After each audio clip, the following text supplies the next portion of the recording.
The Trap Assassin is an interesting build for a number of reasons, probably the most important one being how misunderstood it is by most players, simply because pretty much everyone focuses solely on the Lightning Trap and Death Sentry, while ignoring how the build overall functions whenever it comes to actually destroying most of the game pretty easily, even when progressing solo self-found and dealing with lightning immunes. This is because of what I call the corpse explosion effect, or basically when one skill is perceived as being so strong due to a given mechanic that it sadly overshadows nearly every other function of a class and becomes the story of the build, rather than the tools used on the way to triggering it.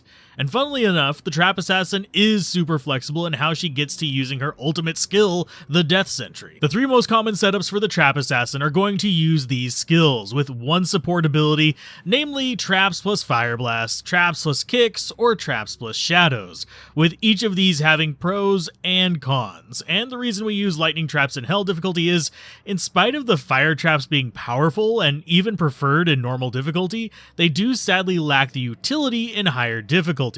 Mostly due to how traps and resistant mechanics works, but also to an extent because the damage overlap with Death Sentry's explosions is already 50% fire. Simply put, traps are in a weird space of summons often referred to as constructs. While they work with Sundering thanks to a quick fix, the reduction to 95% resistance on immunes is frankly not worth using them for.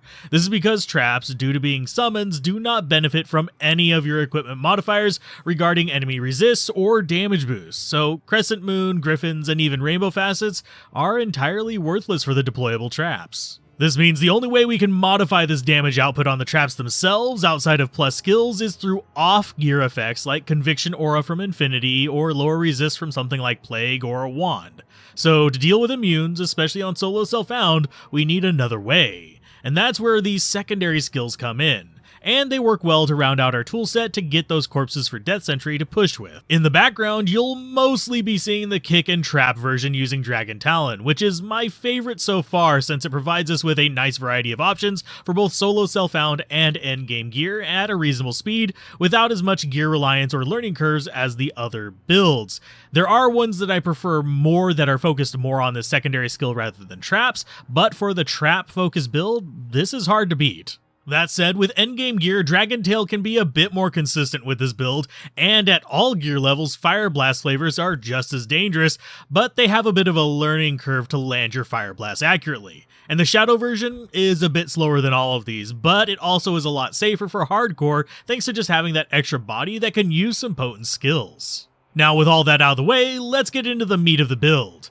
If you don't mind using a skill reset, I would actually start with Fire Traps through normal and even a bit of Nightmare, since Wake of Fire is great for that, and it will get you up into the 40s without a problem, at which point you can swap to Lightning like we'll use for the rest of the build. But if you want to save your skill resets, I would actually start off with your choice of Kick skill at the bare minimum investment, then start working your way towards the 1-point wonders like Burst of Speed and Fade for just their amazing utility on speed and durability, and maybe even picking up the optional Cloak of Shadows and Mind Blast if you're going to be more proactive with your kicks. And then just in the trap tree, we'll just go hard into lightning, with Shockweb being your first investment, which despite eating up our mana like crazy, it is still a fairly decent targeted bit of lightning damage, and it will boost Lightning Sentry whenever we get down to that point. And yes, you should get Lightning Sentry 220 as soon as possible, only sparing points for that 1-point dip into Death Sentry for now.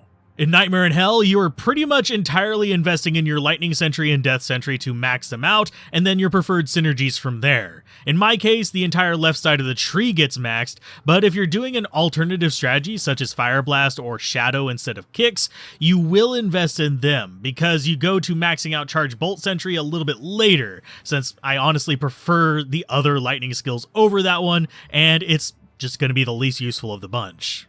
And how you play with these skill setups is super easy. I personally have my side damage source on my left click, such as Fire Blast, or in this case my Kick, and then I have Death Sentry and Lightning Sentry on the right click with my other support abilities, so I can quickly drop 3 Lightning and 2 Death Sentries as my pattern, though 4 and 1 can work fine as well, especially if you are running the Fire Blast setup, because that gives Death Sentry way more shots, and we can kind of take advantage of it for about as long as the Lightning Sentries last.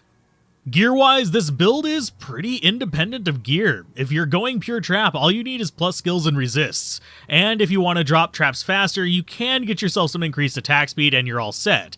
If you're going kicks as the support, you can look into investing in higher tier boots as you move through, trying to get up to the Myrmidon Greaves as soon as possible for maximum damage. And getting some nice status effects like Crushing Blow, Bleed, and such can help out a ton, at least if you get them from your weapon, even with budget rune words.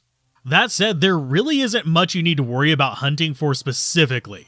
Just the usual lore and stealth in the very beginning, which are just kind of nice to haves, while things like Spirit Rune Words for Sword and Shield will get you a good chunk of plus skills to handle any difficulty.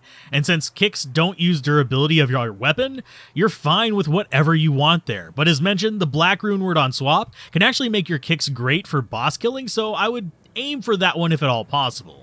Now in the endgame, this build can be a bit more quirky, since there's actually a lot of very eccentric chase gear you can pursue, like very specific Shopped Claws with +3 traps and +3 lightning sentry as a class skill. You can even get death sentry on it with this, and you can slap resist jewels in that to boost your resists, as well as very specific circlets and gloves to go with these. But for the average player, that kind of stuff is going to be in the annoying to get club, so we're going to go with more commonplace items you can easily trade for or build yourself. This is mostly because I don't like sitting there shopping for hours in Act 5 because it's, well, kind of boring. Now for what gear we actually do go with on here, this means for traps we're going to just basically go for Heart of the Oak for the weapon, which is not a bad weapon, and it's got +3 skills, boost to all resistances, and faster cast speed that will help with teleporting, because yes, we are using Enigma here, though something like Treachery or Chains of Honor is fine too. It's just that Enigma gives us, well, teleport and a decent bit of strength, so we don't have to dump into that and can instead invest in Vitality. In the shield slot, it's just Spirit again, like we showed off earlier. It's just a really solid shield and does a lot of work, and it's hard to pass up on most casters, much less ones that cannot take advantage of facets or minus resists. Similarly predictable, our rings are Stones of Jordan. This helps not only with plus skills, but also a little bit with our mana issues, which if you're doing solo self-found, you'd solve with an Insight mercenary in kind of like Nightmare in Hell, and just kind of go with that. But since we're using Infinity, since this is chase gear to help with our lightning damage, we do need that max mana up just a little bit. That means grabbing Arachnid's Mesh, since it's the only plus skills belt, and your choice of plus skills amulet for much the same reason. Now, as far as crafted options, I generally, oddly enough, prefer a safety amulet on this build if we're going kicks rather than caster, but both are fine. The block just comes in handy more if you're a kicker, and in this case, I'm just using Mara's for resists. Now, the rest of our stuff is pretty much there to help out the kick side. On the helmet, I went with Andariel's Visage, the same one we showed off in another recent video, mostly for the Fervor Jewel to speed up our attacks even more, while still providing us with the plus skills and leech on top of that. On the gloves, I'm using Laying of Hands simply because it was easy and available, and sadly, none of the martial arts gloves I have are at the 20% attack speed, since I think I just used up all my luck on the Necro Head I pretty much use in every Necro video. But if you can get it, some increased attack speed plus 2 martial arts blood gloves are amazing here. In the boots, you could go with Gore Rider for Crushing Blow, but as you could probably tell from the footage, I opted for a Riftsyn kick mode for the fun of it. So I went with Shadow Dancers for the plus shadow skills to make my fade quite a bit stronger. Though, if you're going to be trying Ubers with this, I would definitely hit up the upgraded Gore Riders just for the bleed if nothing else.